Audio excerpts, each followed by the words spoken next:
বাজি তৈরির ট্রেনিং নেওয়ার পরেও লাইসেন্স না পেয়ে সমস্যায় বাজি প্রস্তুতকারীরা। প্রশ্নের মুখে বাজি শিল্প।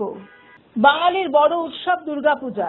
দুর্গাপূজা মিটতেই দক্ষিণ 24 পরগনা মহেশতলার নুঙ্গিতে বাজিপাড়ায় জোর কদমে চলছে বাজি তৈরির কাজ। কালীপুজোর বাকি আর মাত্র দিন 10।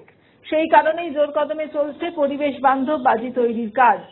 দক্ষিণ 24 পরগনা মহেশতলা পৌরসভার 30 নম্বর ওয়ার্ডের বড় অংশ এবং বজবজ 1 নম্বর ব্লকের চিংড়িপোতা অঞ্চলের একাংশ এই বাজি ব্যবসার সাথে যুক্ত।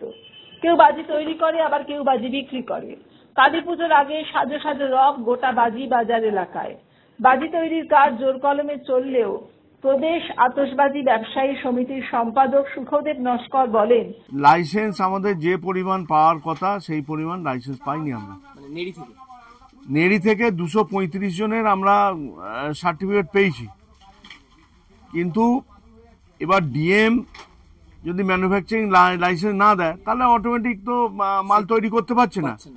সর্বসাকুল্যে বেঙ্গলে 40 জন ম্যানুফ্যাকচারিং ইউনিট ম্যানুফ্যাকচারিং লাইসেন্স পেয়েছে গোটা পশ্চিমবঙ্গে, যেখানে 235 জন অলরেডি ট্রেনিং নিয়েছে এবং তাদের মধ্যে লাইসেন্স পাওয়ার জন্য যে পরিকাঠামো সেই পরিকাঠামো আছে।